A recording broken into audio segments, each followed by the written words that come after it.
Okay, so we are doing a phone Q&A with Leash Rutherford. Just hit and call here.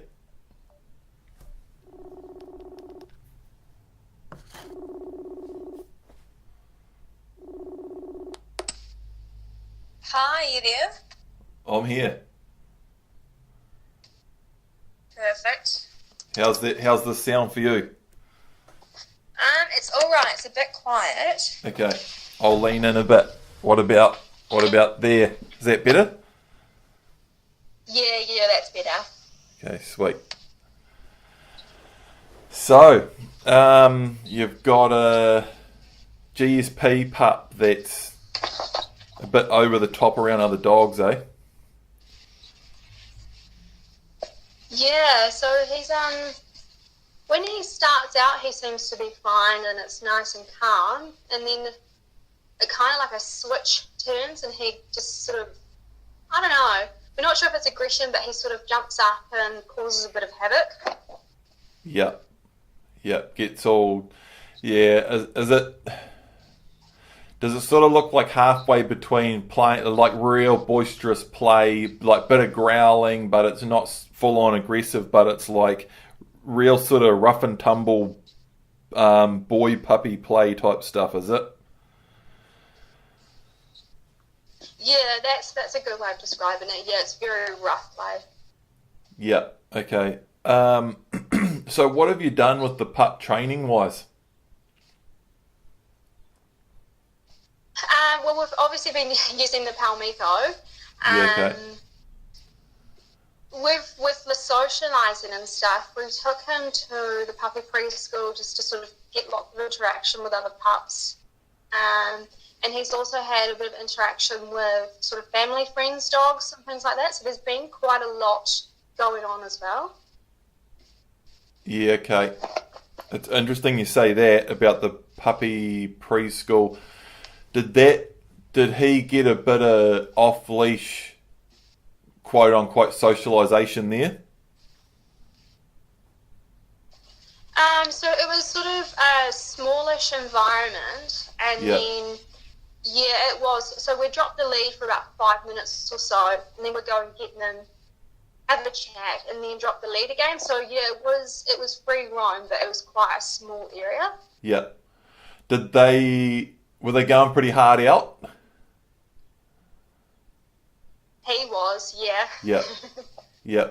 And that's often where these things can start. And I have worked with a lot of people over the years who, like, if anything, I've seen a link with people that go to puppy preschools that end up having more socializing issues than people that don't. Um, um, that's for sure. But anyway, so okay, so he had that early sort of off leash blasting around, and so he went pretty hard out in that early off leash socializing, and I guess you weren't really told to step in and correct it or do anything about it, right? It was just sort of let them go for it, was it? Yeah.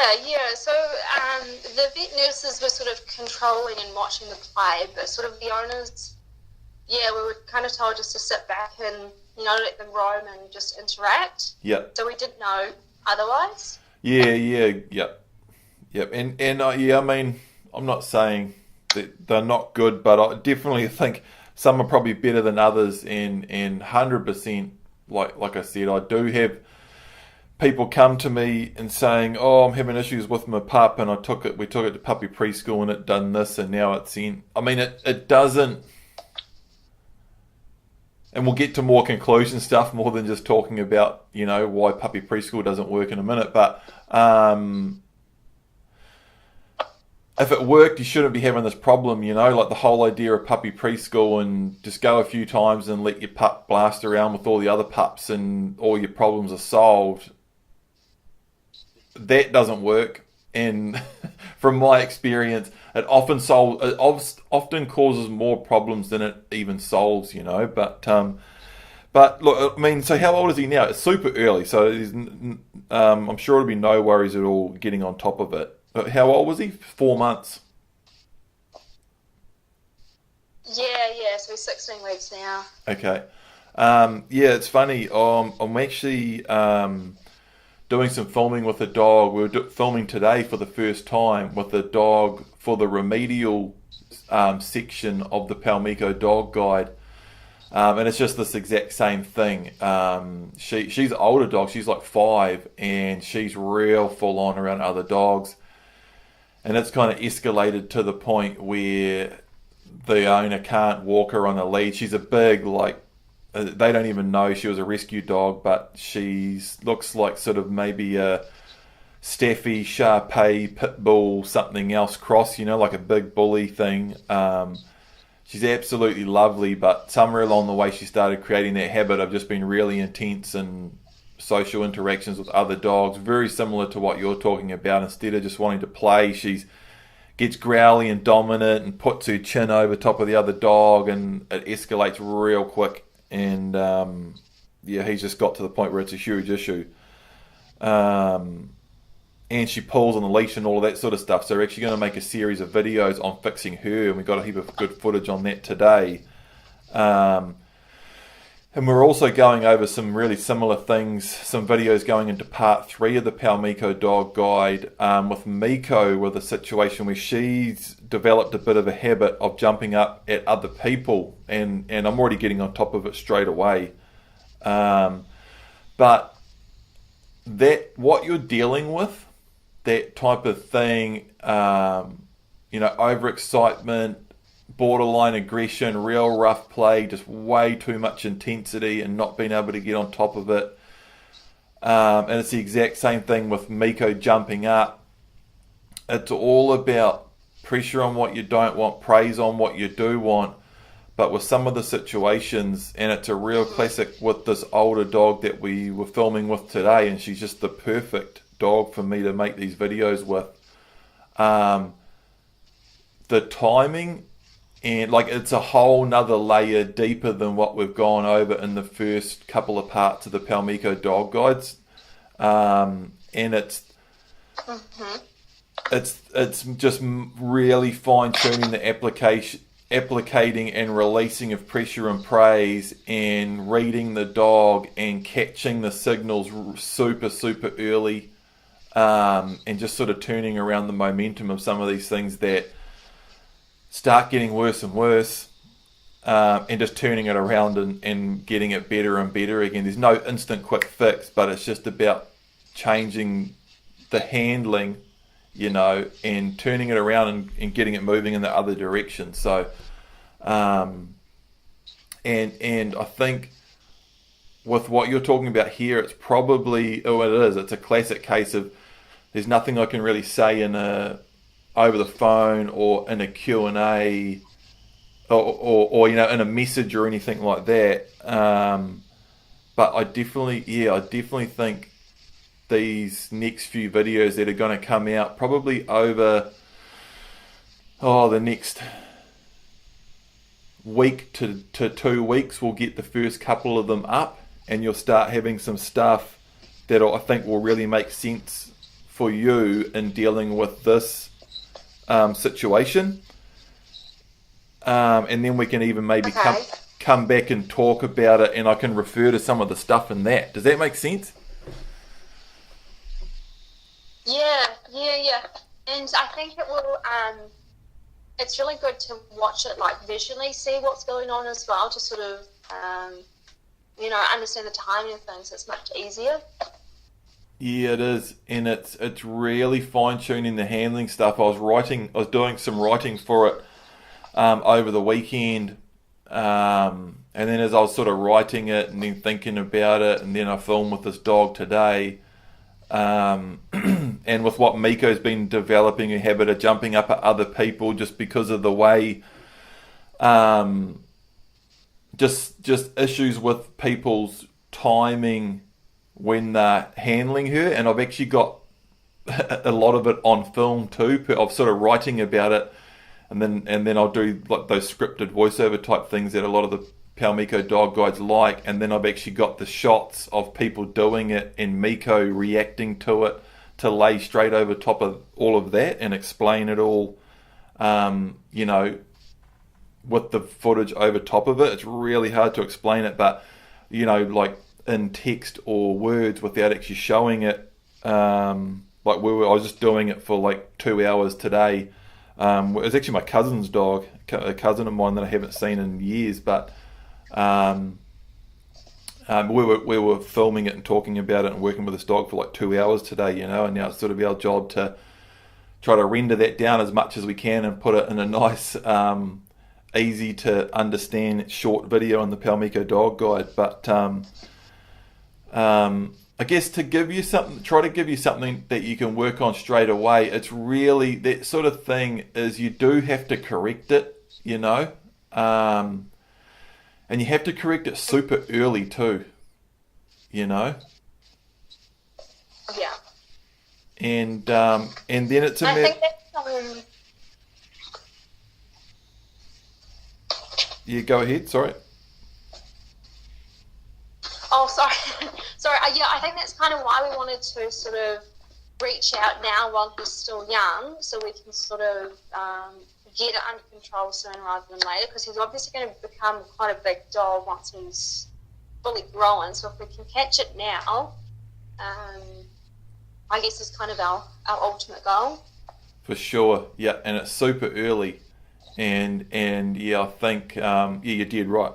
So and are you guys just over in the Waikato, not that far away? Yeah, in Cambridge. Yeah. Yeah. So I mean, even for us, while we're making the series, you know, it's not out of the question if you can't get on top of it. I mean, it could be a good opportunity for us to actually make. Like I've got this older dog that we're working with, and we're going to probably make a few videos with her because she hasn't got a sit. She pulls on the lead like crazy. She's way over the top with other dogs. She's got tons of issues, and so I can actually make a few videos with her, which are all going to be, you know, really good for the remedial section. And instead of showing it all step by step, kind of perfect case scenario with Miko, I can actually show, you know, shortcutting some remedies for those things with an older dog that's got really deeply ingrained. It's all the same stuff, but it's just a faster, different process, you know, with an older dog. But yeah, that might even be an option too, like with your dog in another, say, couple of weeks when we catch up with what we're working on at the moment and get a few videos up.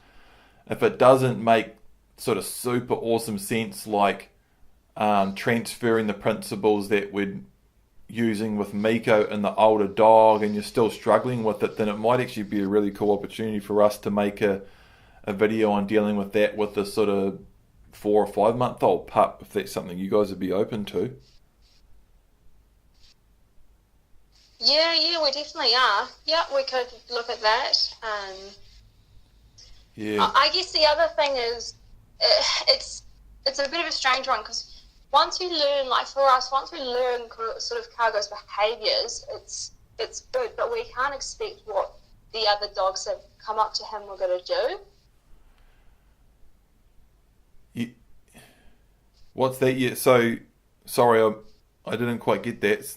You mean the other dogs coming in are causing the problem and you can't control that?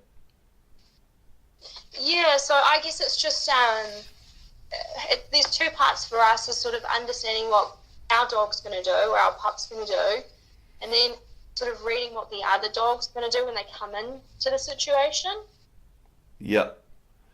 So are you finding yourself in a situation a lot where you're sort of out in public, working with your pup on the long line, and other dogs are just coming in off leash type of thing? Yeah. So we had two of those situations on sort of the one walk a few days ago, and that's when we've realised sort of Cargo's behaviour is the same regardless of the other dog. So one of the other dogs was quite a small dog, and then the second one was a much larger dog, and his sort of behaviour is the same, but we can't but we can't control them coming in because they are free range, Yep. where he is on the long line. Yep, it can be difficult, yeah, and that is a really good topic to cover too. And I think we spoke about this maybe in a Q&A we did last weekend or at some stage recently. I spoke about this with someone and we sort of talked about it really briefly. Yeah, that should be a video on the Paumiko Dog Guide too, how to deal with dogs coming in. It's something I've done in other video series, and it's definitely something we can add to the dog guide.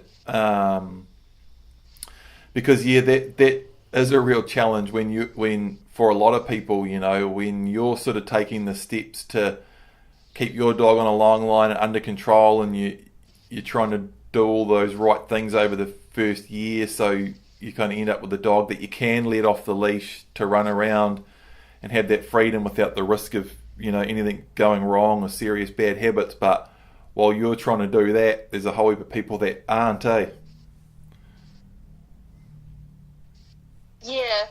So I think for us, we want to prioritize getting Cargo's behaviour right, and then sort of understanding what else we can do so that next stage. Yeah.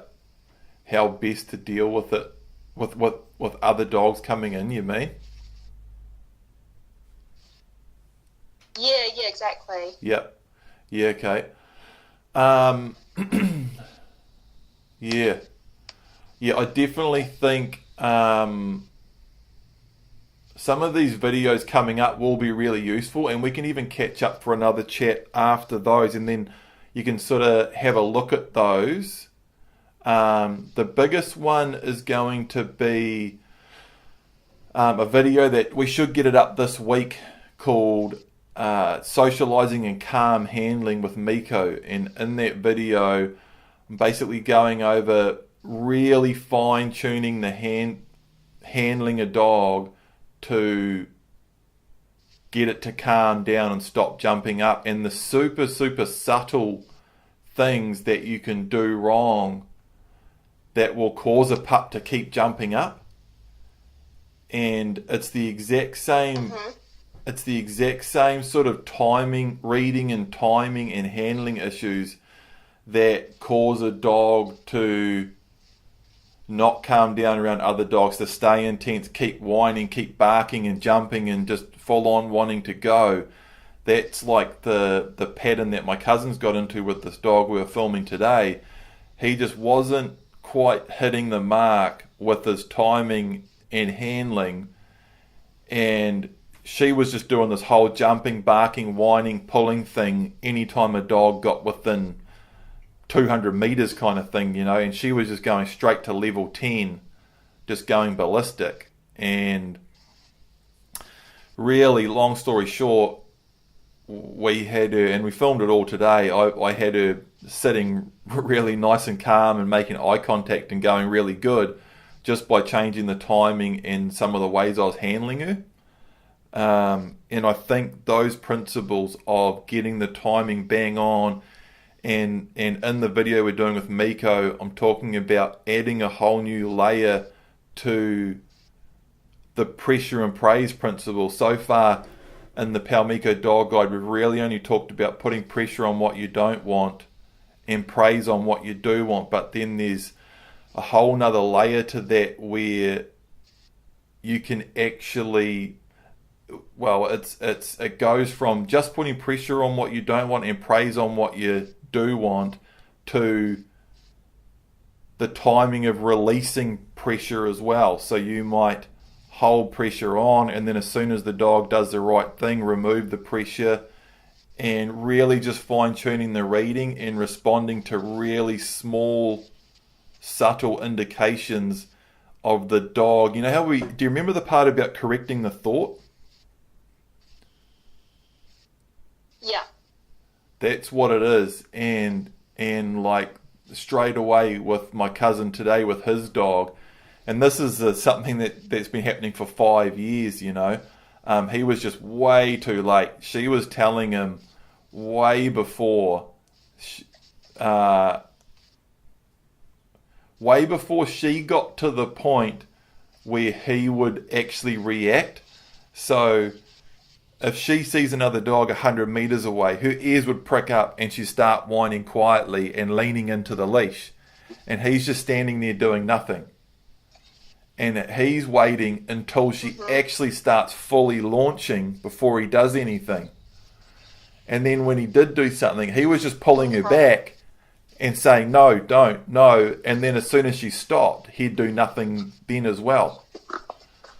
When really what he needed to do was, as soon as her body language changed from relaxed standing there to the slightest bit of intensity, even in that's what's correcting the thought. As soon as she thought about going ballistic at this other dog, that all starts just with the turn of the head and a shift of the ears.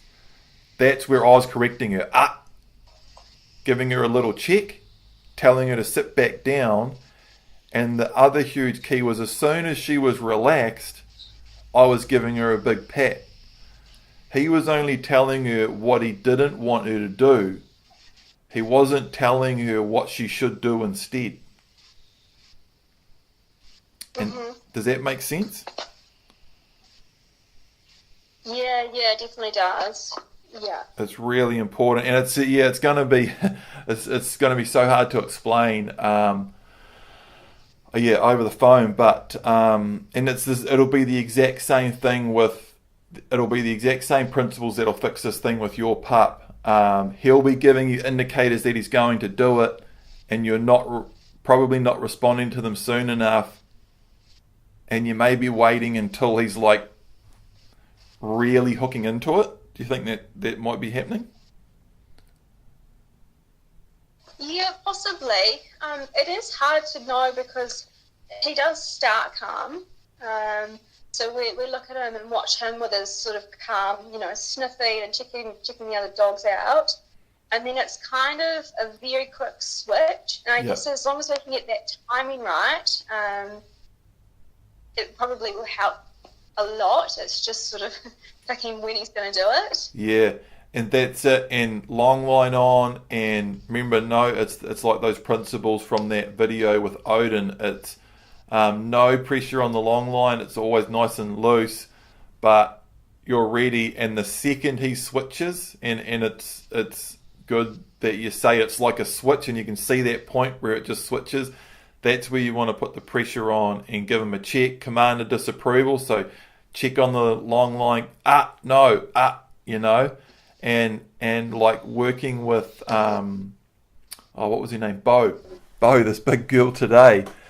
The first couple of times that she started really going for it, she'd launch forward, I'd go and check her back, and then she'd launch forward, and it was sort of 3 times. Like she'd jump forward, I'd go about 3 times, and then the third time I pulled her back, and she sort of went to flinch forward, and as soon as she just sort of thought twice about it, because she knew I was just going to check her again, that's the first time that she's thinking about, I don't know if I don't know if I will. I might just stand here and be normal, and that's when I give her a pat. So that's marking what I do want. So the check is saying, no, don't do that, and it's really important as soon as she does it that I do it. And it's the exact same thing. As soon as I see the first sign of her thinking about not doing it, I start rolling the praise on. And then she'd jump forward again, I go, no. And then she'd relax for half a second, I go, good girl. So it's just like really marking what you don't want with instant pressure. And as soon as you see the slightest glimpse of them going in the right direction, all the pressure comes off. That's what I mean by releasing pressure. And the timing of releasing the pressure, and then praise back on. And then, does any of that sort of make sense? Yeah, no, absolutely. Yeah, it does. So, I think that would be my plan, is we'll get these videos up this week.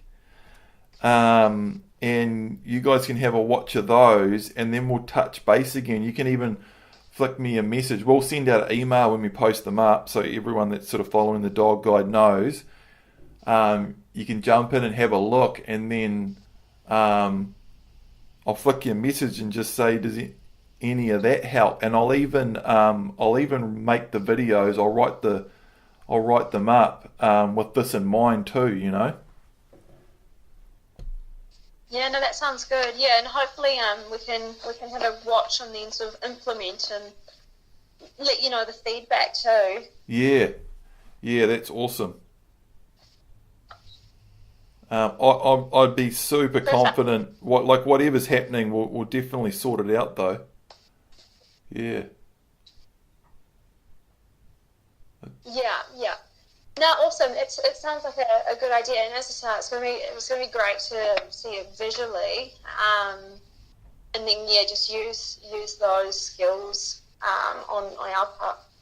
Yeah, it's all the exact same principles, Yeah, and I mean it's the same thing. It's the exact same thing. It's just, I think it'll work fairly well. So we'll get these videos up. Like I say, probably this week.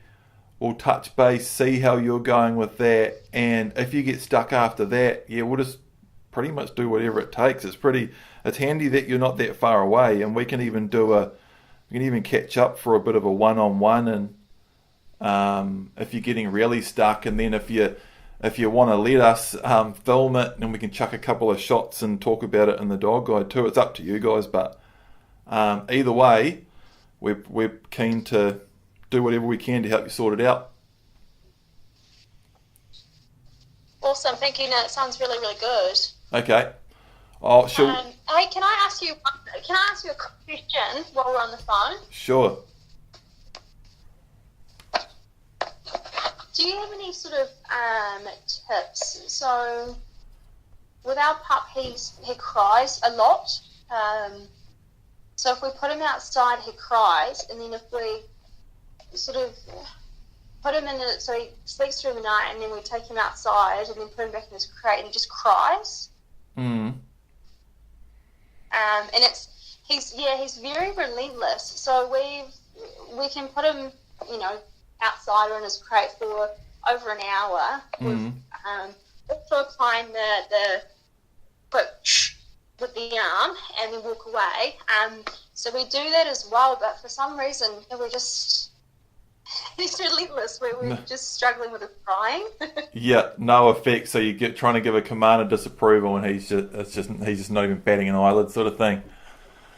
Yeah, I don't know. He will look at us and acknowledge us and stop while we're standing, and then as soon as we sort of turn our head or walk away, he'll start again. Yeah, okay. How long have you crated him right from the start, or are you sort of playing catch up a bit with it, or what's sort of the full story on his crating? He's been crated from the start. We've actually not really had any issue with him. It's I guess it's more so early hours in the morning. Oh, okay. Yeah. So when he starts, so you put him in the crate at night and go to bed, and he's all right, and he sleeps through to a certain point, and then just starts up. Yeah. So we try to get to him obviously before he starts crying the first time, and then we'll let him out.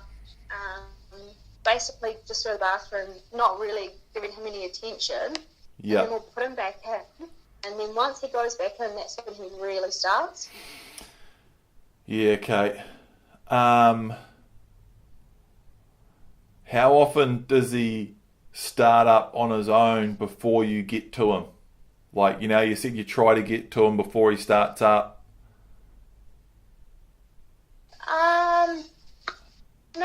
Maybe twice a week. It kind of varies when we, it's like, our alarms in the morning, whether he gets up before that or us before him. Yeah. Because one idea, and it's depending exactly like your time frames and things, because young pups do have small bladders, and they do struggle. And every dog's different. Miko was really good, and actually bitches tend to be better than dogs on this too. I don't know why, but they can be anyway. Huge generalisation, but I've found female dogs sometimes easier to crate train, or they just seem to hold it better. I don't know why, if it's something to do with the fact that they den with pups or whatever. I don't know, but she come on really quick like that and just easily started sleeping right through the night. But some pups need to go to the bathroom sooner, and they can't sleep right through the night. And no matter what you do, they're just not going to do it, because they're going to be busting, and then that's going to start them up. And and it can be tricky too when their breaking point is right around the time you get up. So sometimes they make it through, other times they don't. And, sometimes they'll just start whining before you get to them. When I hit that with a pup, my best way of countering that is to go, is there like a window that he wakes up? So he might, like, is there like a point that he always sleeps through to, and then he'll wake up like sometime after a certain time? It's kind of between 5:30 and 6. Yeah. Yeah, kind of. It does vary, but that's sort of his point. So about 6 o'clock is when one of us is up with him to take him out for his, for the first bathroom. Yeah. So it's quite early. Yeah. This isn't going to be a solution you're going to be super stoked with, but this is the best solution for that. Is if a pup isn't sleeping right through the night yet, and I'm getting in that position where it's whining and then it's busting, so it's going to have to get let out, and it's not going to be quiet until it gets let out because it's busting, then that's sort of that situation where now you have to go to it, and when it starts whining and now you have to go to it, you're teaching it to whine to get let out of the crate, and that's obviously a cycle that you really want to avoid. So again, this is probably the last thing you want to hear, but this is honestly the best solution for it until he gets a little bit older and he can hold it properly. And this is the best way to get it moving in the right direction, is go, okay, if he's always good till say 5, then I'll set an alarm for 2 or 3 and get up, let him out for 10, go to the bathroom and back in.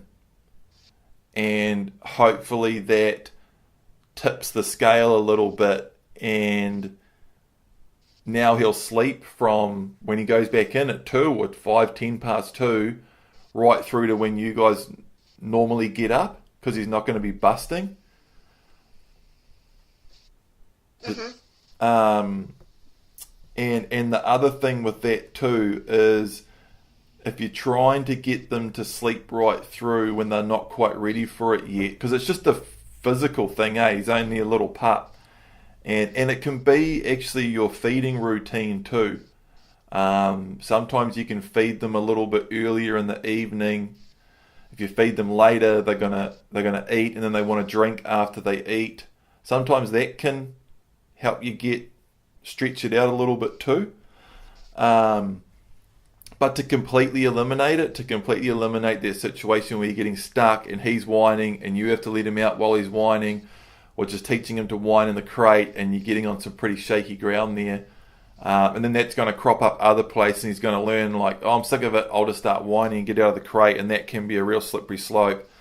I'll just go, right, I'm just going to try getting up for a few nights way before. And the thing is with that too, is when you do that and you go to them and let them out to go to the bathroom before they're normally ready, then you're waking him up, and he'll be like, oh, what the hell, I was asleep. And you'll be all sleepy-eyed, like not even ready, and you've almost got to like encourage him to come out and go outside into the cold. Then he'll be way more likely to go back in and go back to sleep because he's used to sleeping at that time. And then if you've been proactive about it, you've dragged him out into the cold, made him go to the bathroom, he's wanted to go back to sleep because he's used to sleeping, then he'll be really likely to sleep through to when your alarm goes off, and then again he slept right through the night without whining, So that's the key. Yeah, does that make sense? Yeah. I think we'll give it a go. And sort of persevere with it for a week or so and see how he's doing. No, we'll try. Kind of sucks getting up in the middle of the night though, right? Yeah, well, we started out when we first got him, that's what we were doing. We were up sort of a couple of times, and we thought we had finally sort of cracked it with him. And then, when he goes back in sort of in the early hours in the morning, that's when he thinks it's ready to get up, and his whining starts. It's impressive, really. Yeah, he really goes for it, eh?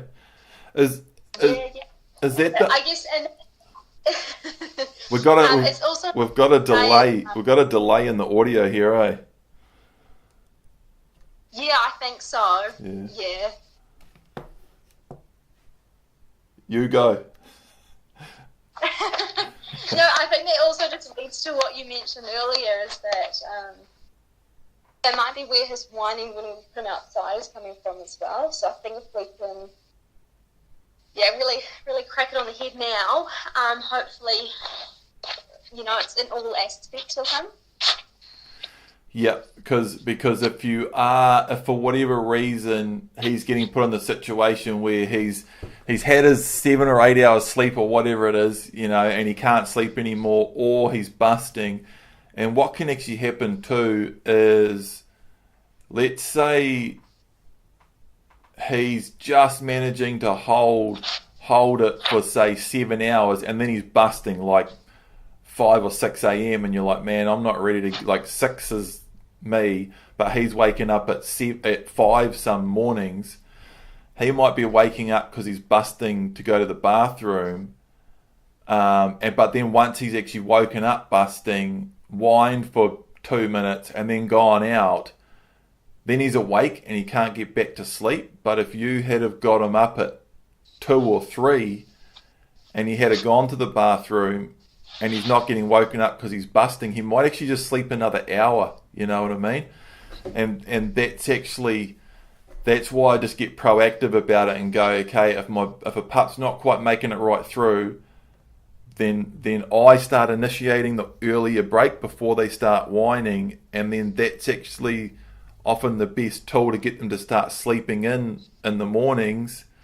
And then as they get a bit of age, they can hold it longer, and I can just try sleeping through one morning, and you just get to the point where one morning they'll just sleep right through, even if you don't get up. Mm-hmm. Yeah. So you're trying to do the whole moving his crate around to different areas, and when you do that, he's having a whine too?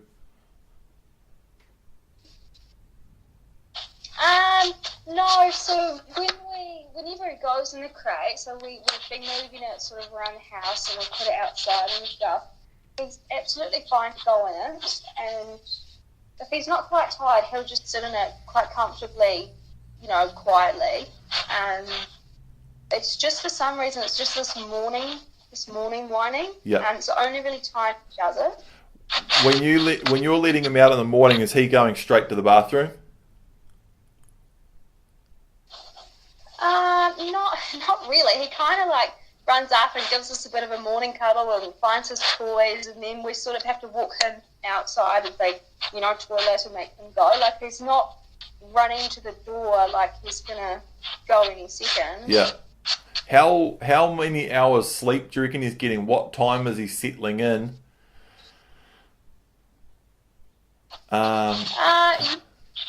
So we kind of put him in his crate. So his last sort of bathroom break outside is between 10 and 10:30 at night. And yeah, and that gets him through to about 5:36 in the morning. Yeah. So he's doing about 7 or 8 hours sleep, and some mornings he's going 7's enough. Yeah. Yeah. So it might be, yeah, it'll be one of the two. It'll be the bathroom thing that's waking them up. Another thing might be just trying to sap a bit more energy out of them too. Going for a bigger walks or something like that. But hey, male GSPs are towards the top of the scale of energy intensity. You know what I mean? Waking up early, let's go do something. Yeah. Yeah, No, we get that, and we've only just been able to take him out for walks and stuff. So I think that is it's helping tire him out, because I think we had a few more issues earlier on when he was sort of just stuck around the house. But now we're walking him, he's much better, a lot more calmer and stuff in the evenings. Yeah, sweet. Another like a real go-to for me, if someone's in a situation where they haven't been crating at all or haven't been kenneling, and they've found themselves in a situation where all of a sudden they have to crate or kennel their dog, and they're putting a 8, 9, 10-month-old dog, or even a 2 or 3-year-old dog in a kennel for the first time, and it's just going absolutely ballistic, and it's a real sort of remedial training thing, trying to sort out a dog that's basically been set up to have serious issues with separation. And there's sort of key things with dealing with that. But the first go-to thing is, I'll say to people, look, this is what we're going to do, and we'll lay it all out. But the first go-to thing is wait for a weekend where you've got heaps of time, and get that dog up early, keep them moving all day, wear them out. And then so when you do put them in the crate, they probably are going to have a big blast if they've got real separation anxiety issues. But wear them out, you know what I mean? And that might be another little tip that'll just tip him over the point and make him sleep in that extra hour too, is, if you can't get on top of it this week or something, next weekend, or choose a weekend or whatever, a day when you've got the time, and if you can sort of just keep him moving all day, get him real tired, that can be another thing. That is a big thing actually. Or if he's getting a lot of time to sleep during the day, you know what I mean? Yeah. Okay, cool. Perfect. Sweet. Awesome. Well, we'll wait to see the videos that come up, and sort of, as we say earlier, is try that with his socializing, and we'll keep in touch with how he's getting on. Yeah, sweet. Sounds good. This is awesome. It's good to have something to work with, and this sort of feedback and stuff, and that's what's so good, actually having people on board while we're still putting these series together, because they just end up so much better than us just thinking we know exactly what everyone wants and just making it for like a year and then posting it all, and everyone's got questions. It's really, we can fill the gaps as we go, Yeah. No, we love everything you do, and we've found a lot of it works very quickly, so we're really enjoying all the videos. Oh, that's cool. Yeah, we've been flat out sort of organising tons of stuff lately, and we're just sort of approaching the point now where we're really going to start throwing some content into the Paumiko Dog Guide. We haven't been posting anywhere near as much as we would have liked to over the last sort of probably 4 to 6 weeks. We've only sort of posted a few videos, but we really want to start loading it up from here on out. Yeah. No, we'll look forward to it all. Sweet. Oh, thanks for doing a call and letting us record it. Yeah, I'm sure a lot of people find some of this really useful too. No worries, and thank you so much. Sweet, no worries. Thanks. We'll talk soon. See you later. See ya.